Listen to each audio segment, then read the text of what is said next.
Bienvenidos al 9º capítulo de Empresarios Canarios. Hoy tenemos un invitado muy especial. Se trata de Justo Santiago Nuez, director y fundador de Iprosel. Santiago, ¿cómo te prefieres que te llame, Justo o Santiago? Bueno, no te preocupes.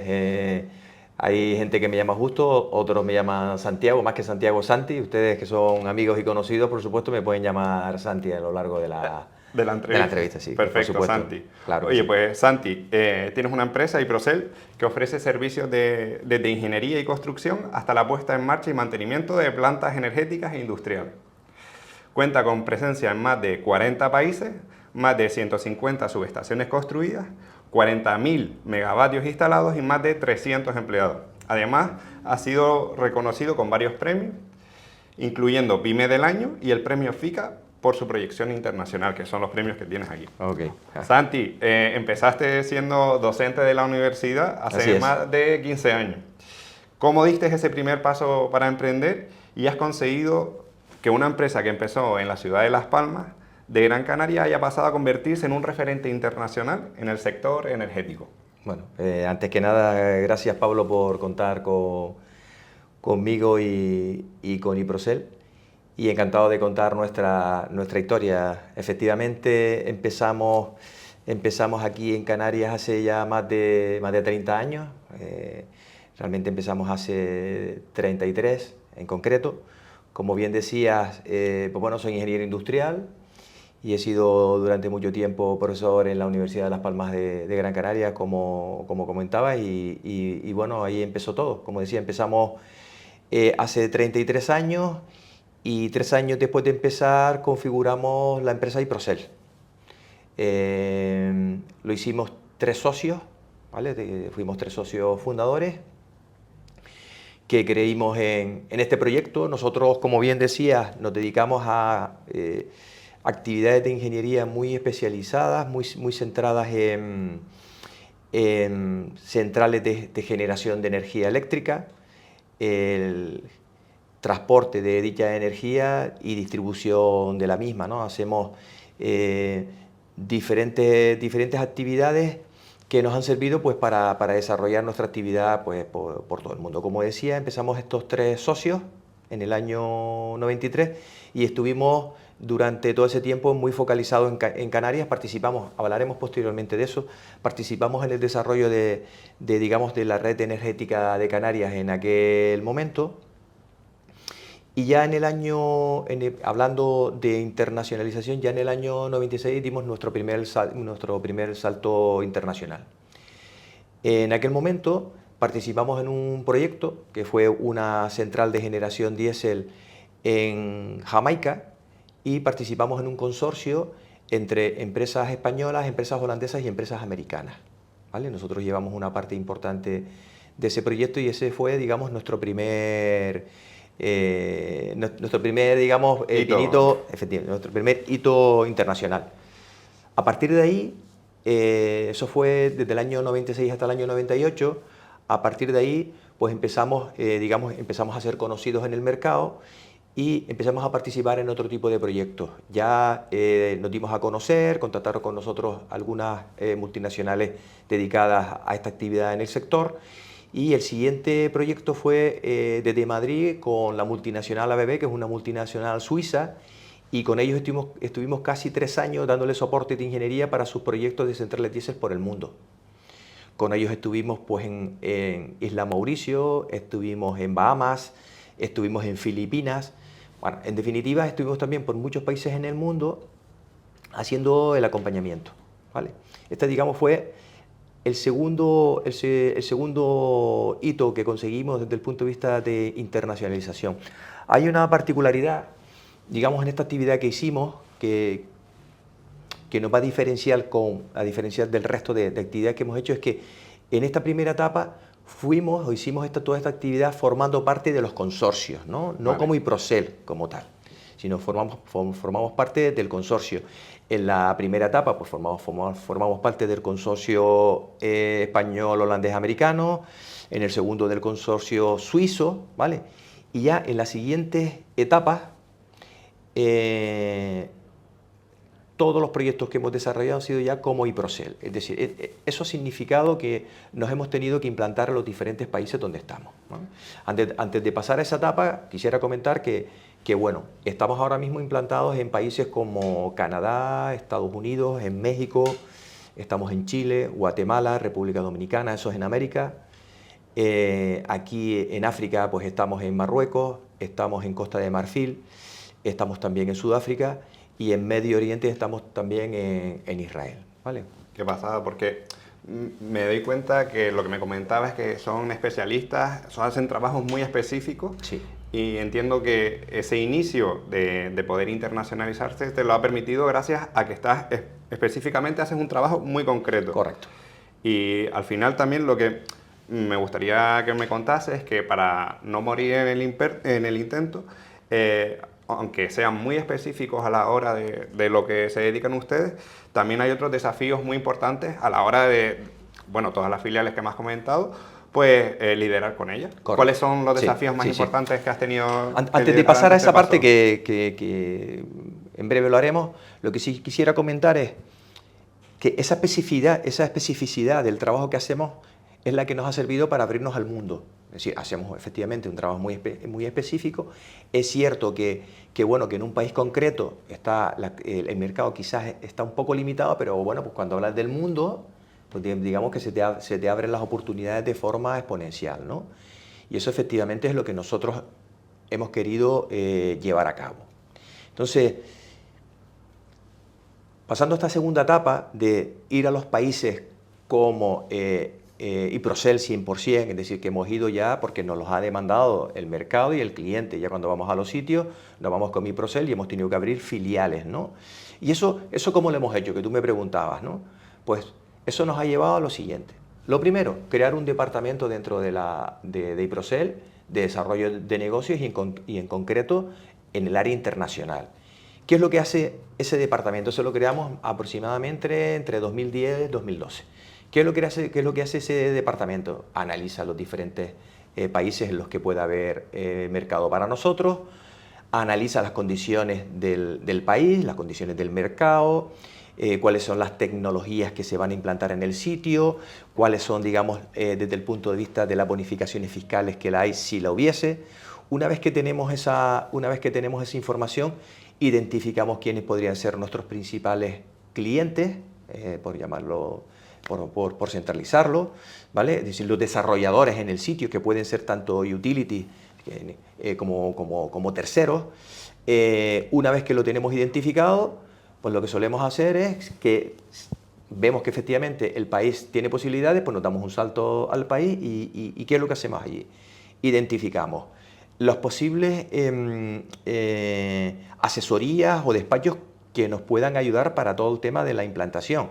Es decir, necesitamos información desde el punto de vista fiscal, desde el punto de vista laboral. Tienen que tener un análisis muy detallado de la situación. Correcto. De no tener ninguna sorpresa. Efectivamente. Una vez que tenemos toda esta información, establecemos el plan de negocio y con toda esa información, si vemos que efectivamente el sitio es el adecuado, pues procedemos a la implantación en el sitio, ¿no? Sobre todo tener personas de confianza que puedan reportarte la situación de cómo están las cosas. Claro, esa es la segunda parte. Una vez que tenemos la decisión tomada de que efectivamente el sitio vale la pena, de que sí que desde el punto de vista del negocio el sitio es el adecuado, pues procedemos a la búsqueda de las oficinas en el sitio, por supuesto. Bueno, lo primero, apertura de la filial, oficinas, la persona o las personas que vas a tener en el sitio, la organización que necesitas en el sitio y bueno, y todo lo que conlleva. La puesta a punto. Pues, oye, y Santiago, por la posición estratégica de Canarias, muchas veces el continente más cercano para dar ese salto hacia la presencia internacional es África. Tú mejor que nadie sabes las oportunidades que hay ahí, con lo que me has comentado de Sí. las delegaciones y las filiales que tiene. ¿Qué consejo le darías a una empresa canaria que quiere dar el salto hacia África y cuál sería su hoja de ruta, en este caso en este continente que ya conoces las particularidades que tiene? Ya. A ver, el continente africano es un continente que tiene sus particularidades. Nosotros, como ya había comentado anteriormente, pues tenemos 3 filiales, una en Marruecos, otra en Costa de Marfil y otra en Sudáfrica, ¿no? y cada uno de estos países pues tiene, insisto, sus particularidades, ninguno es igual que el otro.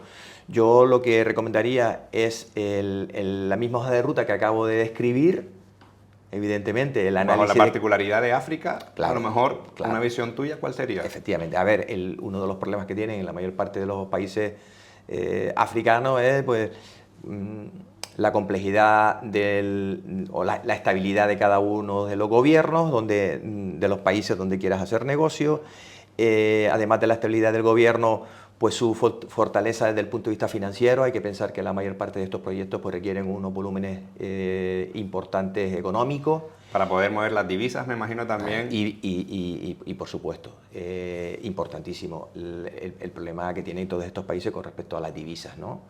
Te puedes encontrar con problemas de que, bueno, pues haces negocio en el sitio, generas beneficios y que te puedes encontrar con dificultades para repatriar tus beneficios porque el país tiene dificultades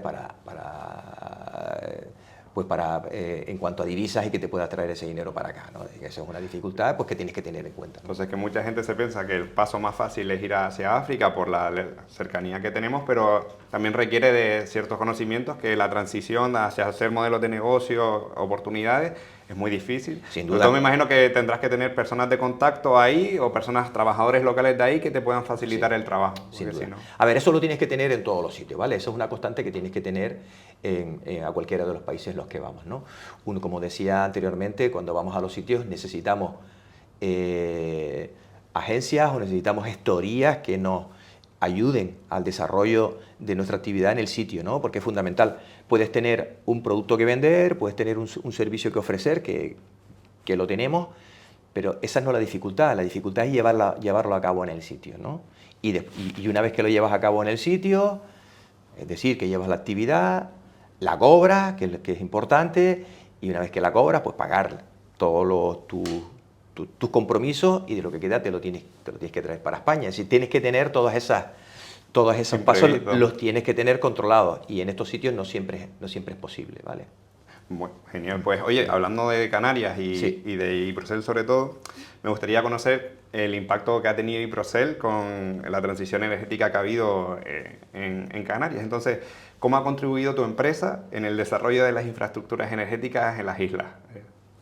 Mira, ese es un aspecto importante. Nosotros empezamos, como te decía, hace 33 años, que fue, digamos, en aquella época, pues, ha sido el crecimiento más fuerte que ha tenido el sistema eléctrico de Canarias. Nosotros hemos participado en todos y cada uno de los proyectos de las centrales eléctricas de Canarias. Son varias fases, ¿no? En varias fases, efectivamente. Empezamos en el año 90, del año 90 al año 96 y del año 2003 hasta 2009-2010 que se hicieron los últimos grupos. Nosotros hemos participado en todos esos proyectos de una manera u otra. Ya no solamente desde el punto de vista de ingeniería, sino también desde el punto de vista de ejecución, puesta en servicio y operación y mantenimiento de todas las islas, de todo lo que se ha hecho en Canarias. También hemos participado en la red de distribución, tanto la parte de 66 como de 220 kilovoltios, también hemos participado. Esa, digamos, ha sido la parte inicial. Ahora estamos viviendo otra etapa, desde 2015 y 2016, que es la integración de las nuevas instalaciones renovables en las Islas Canarias. Pues también estamos participando en todos esos proyectos de una manera u otra. Estamos participando en el desarrollo de proyectos fotovoltaicos, en desarrollo de proyectos eólicos. De alguna manera también estamos participando en temas de almacenamiento. Porque ¿cuánto es el consumo que se puede generar en cuanto a la energía renovable, la energía que producen las plantas, de lo que hay ahora y de lo que se estima que se vaya a hacer en los proyectos de futuro? A ver, el consumo de una isla como Gran Canaria está sobre 750 megavatios aproximadamente. Bueno, para ponernos en contexto, ¿no? El consumo punta a nivel nacional es sobre 35 gigavatios, está sobre esa cantidad. Y en Canarias pues está sobre 1.500, 1.600, ¿vale? Es decir, un 5% de esa cantidad. Y por provincias estamos entre 750 y 800 megavatios, ¿vale? Eso es lo que estamos consumiendo. A ver, ahora mismo la mayor parte de la potencia que se consume en las Islas Canarias son de grupos convencionales. Eso quiere decir de grupos que consumen diesel oil y fuel oil, ¿vale? Entonces, Canarias está viviendo ahora una situación en donde lo que se pretende es una sustitución de esos combustibles fósiles que producen CO2 fundamentalmente por energías renovables, ¿no? Entonces, bueno, pues estamos ahora mismo precisamente en esa transición.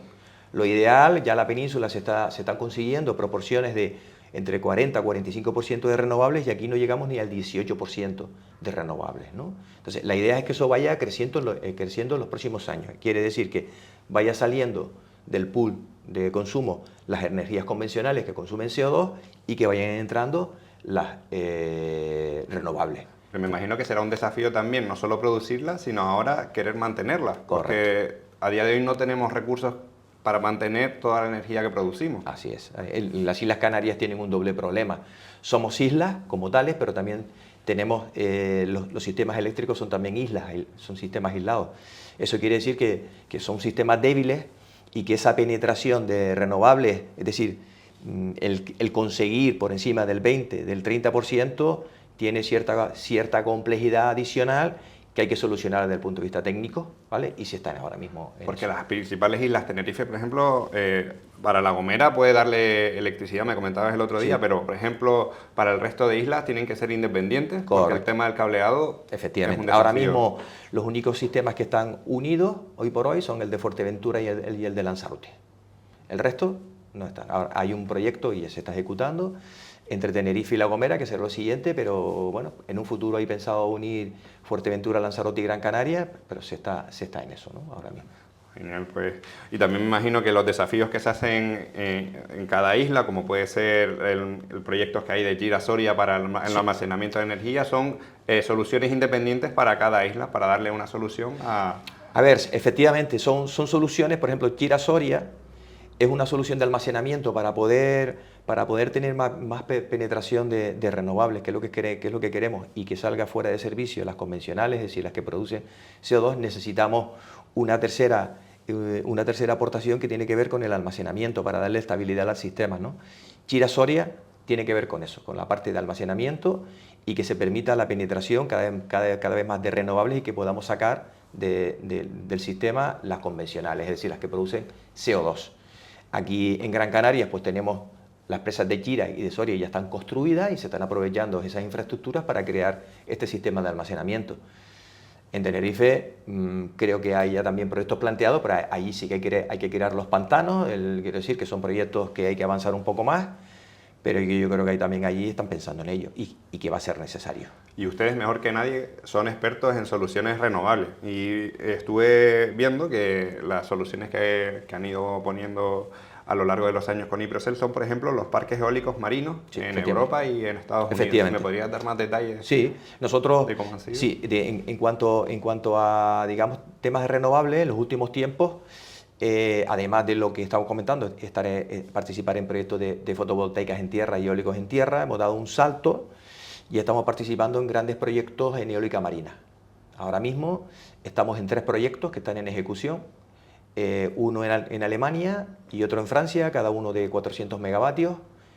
Pues 400 megavatios, para que nos hagamos una idea, cada uno de estos proyectos podría alimentar a la mitad de cada isla, o de Tenerife o de Gran Canaria. Si dos parques eólicos de este tipo alimentarían a Gran Canaria, para que nos hagamos una idea de la capacidad de estas instalaciones.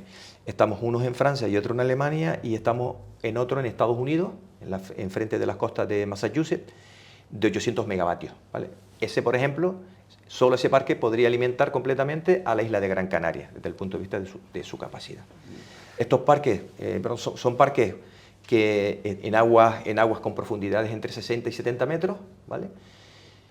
Y estamos también ya participando con socios en parques eólicos para aguas más profundas, parques eólicos flotantes, que son los que se van a instalar en las Islas Canarias y en España por las características de las costas españolas. Porque el desafío principal, por ejemplo, en Canarias, es la profundidad que tenemos para los parques eólicos marinos. Correcto, sí, en Gran Canaria y en Tenerife, pero en Gran Canaria tenemos un problema en cuanto a las energías renovables, es que todo el recurso, o la mayor parte del recurso que es el sol y el viento, se concentran en una misma zona, que es la zona del sureste de Gran Canaria, entre Telde y San Bartolomé de Tirajana. Además, nuestras islas tienen unas restricciones desde el punto de vista del suelo altísimas. Solo el 35% del suelo se puede aprovechar, el 65% tiene algún tipo de afectación. Quiero decir que ya no nos queda más espacio para instalar fotovoltaica o eólica en tierra. Tenemos que irnos al mar. El mar, lo bueno que tiene es que, bueno, es inmenso, el recurso es constante y bueno, hay retos que hay que vencer, como es el tema del impacto visual, el tema de la pesca, el tema medioambiental que se están estudiando y creo que eso va a ir adelante, ¿no? Y tú, en este caso, eres la primera persona que puede ver cómo va a evolucionar el futuro del sector energético en Canarias. Y en este caso, tu empresa Iprocel sabe las las opciones que puede haber. ¿Tú qué es lo que predices que puede pasar o cómo ves el sector energético canario a lo largo de los próximos años? A ver, yo en mi opinión, en primer lugar, va a haber vamos a tener que seguir estando durante un tiempo considerable conviviendo con las energías convencionales, ¿vale? De hecho, ahora mismo hay un concurso en marcha donde se va a renovar la potencia convencional, se va a sacar de servicio la potencia convencional que ya está anticuada. Hay que recordar que empezamos hace 30 años y hay máquinas que tienen 30, 35 años. Esas máquinas ya no tienen las condiciones para funcionar. Entonces hay un concurso ahora mismo en vigor que se publicó hace una semana y media por el Ministerio de Transición Ecológica, donde al menos 900 megavatios de la potencia convencional instalada se van, digamos, a reformar o digamos, a quitar lo antiguo y poner lo nuevo. Si por un lado vamos a tener que convivir en los sistemas que tenemos con ese tipo de tecnología, donde se va a seguir produciendo CO2, si bien es cierto es que en cantidades mucho menores, porque la ley lo tiene controlado, pero se va a tener que seguir conviviendo por las características de nuestras redes. Y por otro lado, se va a seguir avanzando en la penetración de renovables. En tres patas, por llamarlo de alguna manera. Los sistemas actuales que ya conocemos, que tienen que ver con fotovoltaica y eólica en el mar. Una segunda pata que tiene que ver con el almacenamiento. Tenemos que tener almacenamiento para que cuando se produzca energía y sobre todo energía cuando hay recursos y no se pueda utilizar, que no haya que tirarla, es decir, que no se vierta. Almacenamiento. Efectivamente, el almacenamiento, efectivamente. Y en tercer lugar, pues tanto la eólica marina como los nuevos vectores que empiezan a aparecer. Los nuevos vectores aparecen pues como la geotermia, donde estamos participando con el Cabildo en estudios específicos para comprobar que efectivamente hay geotermia de alta entalpía. ¿Qué es la geotermia? La geotermia es fundamentalmente lo que estamos haciendo es análisis de los diferentes terrenos a diferentes profundidades para comprobar que hay calor. O sea, hay islas donde parece que está claro, como Tenerife, y que les voy a contar en La Palma, donde penetramos a 2 o 3 kilómetros y nos encontramos con zonas donde podemos tener temperaturas entre 180 y 250 grados. Ese calor combinado con agua podemos producir vapor, y una vez que tengamos ese vapor producido de manera natural, se puede poner en una turbina y producir electricidad, ¿vale? Eso se está haciendo ahora mismo en Gran Canaria, se está haciendo en Tenerife y se está haciendo en La Palma. Ese sería un vector que se está estudiando, que sería, bueno, pues la producción de energía eléctrica totalmente renovable. Un segundo vector que se está analizando es el bombeo de agua de mar, bombeo reversible, pero con agua de mar, ¿vale? En sitios también específicos donde también se está trabajando. Hay que vencer algunos aspectos legales, técnicos, que también se está trabajando sobre ese vector, ¿no? Y el almacenamiento convencional, como ya hemos comentado. Imagino que eso también va en la línea de la Agenda 2030. Correcto. Porque la Agenda 2030 para el desarrollo sostenible establece objetivos claves relacionados con la energía, como garantizar el acceso universal a servicios energéticos asequibles y modernos, y en este caso también aumentar la proporción de energía renovable y mejorar la eficiencia energética. En este caso, Iprocel, me imagino que son lo que pone los pilares, las bases a las entidades públicas para ayudarles a conseguir este objetivo. Correcto. Este es el papel que tendrían ustedes para conseguirlo. Como puede ser lo del bombeo que me comentabas, que es un proyecto muy interesante, es que es llenar las presas de agua dulce Y cuando haga falta energía, a través de cómo funciona el proyecto, a la hora de conseguir energía en las presas. Vale, a ver, podemos diferenciar dos aspectos. El tema del hidrobombeo es un tema que tiene que ver con el almacenamiento, ¿no? Y fundamentalmente, ¿para qué? Pues para aprovechar la energía renovable, que si no tenemos este sistema la perderíamos, ¿no? Lo que se llama desde el punto de vista técnico los vertidos. Eso quiere decir que en muchos casos tenemos un recurso importante que puede ser sol y puede ser viento, que intentamos conectar a la red, pero no podemos. ¿Por qué? Porque no hay consumo suficiente, ¿no? Oye, pues la verdad es que es lamentable tener que tirar esa energía que se puede producir.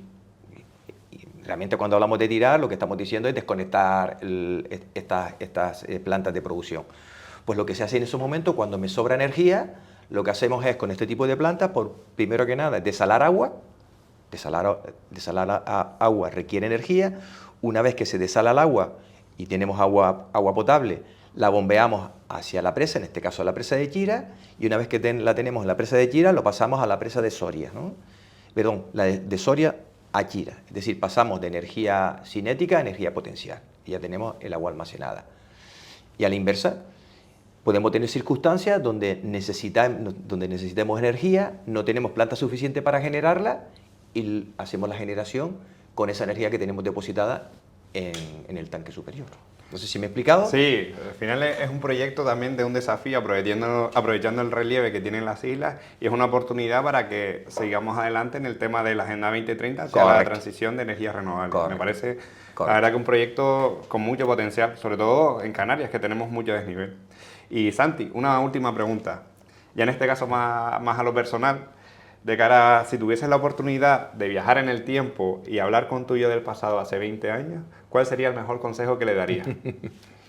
Bueno, la verdad es que es un tanto singular esa pregunta, ¿no?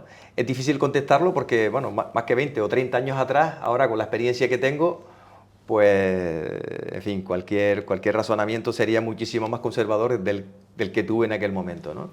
Yo, en este sentido, siempre contaré una anécdota, que cuando hice el primer proyecto, en el año 90, y lo terminé, iba caminando, fue en la central aquí en la central de Ginama, habíamos terminado el primer proyecto de 2 grupos diésel, un proyecto muy potente para alguien que había empezado, ¿no? Y a mí me encantó tanto el proyecto y lo que hicimos ahí, y me pareció tan extraordinario, que bueno, que cuando salíamos iba hablando con un compañero que era de otra empresa, y me dice, justo que en el mundo profesional me llaman Justo. A ti te conocen como Justo en el mundo profesional. Sí, efectivamente. Y me decía, Justo, ¿y ahora, después de este proyecto, qué vas a hacer? Y yo la contestación que le dije fue esta. Yo le dije, mira, yo, viendo la actividad que he hecho, los temas técnicos que estamos manejando, los estándares que hemos estado tocando, tengo claro que con esto puedo salir por el mundo, que en el año 90 yo no tenía ni idea que después iba a salir por el mundo a hacer proyectos, ¿no? Con esto, ¿qué quiero decir? Que cuando uno tiene 28, 27 años, está haciendo lo que a uno le gusta. Tiene claro que lo que está haciendo lo puede hacer de manera internacional, de que tienes que tener ese punto también de iniciativa, de que, bueno, lo puedes hacer por cuenta de terceros, pero oye, que si se te aparece la oportunidad y lo tengo que hacer por mi cuenta, si busco los recursos, también lo puedo hacer, ¿no? Entonces, yo ¿qué le invitaría a la gente con esa pregunta que tú me estás haciendo? Si te gusta lo que estás haciendo, tienes un buen proyecto y tienes iniciativa, adelante. Después necesitarás, por supuesto, los medios para llevarlo a cabo, pero que si tienes estos 3 aspectos iniciales, adelante con el proyecto. Máximo hoy día, que no teníamos en aquella época, que tienes redes sociales, tienes potencias en Internet. El networking que tienes puedas el networking, que les voy a contar a ustedes, ¿no? Toda la gente joven, que nosotros lo estamos viendo, para nosotros han sido herramientas también fundamentales para poder salir por el mundo. Que yo creo que con esos parámetros tienes todo para poder triunfar. Después por el camino que les voy a contar, pero desde luego que si tienen esa iniciativa, adelante, ¿no? Muy bien, pues gracias Santi por la oportunidad que nos has dado de esta entrevista y nos veremos en la próxima. Nada, a ti Pablo, muchas gracias y para lo que ustedes necesiten. Perfecto, gracias.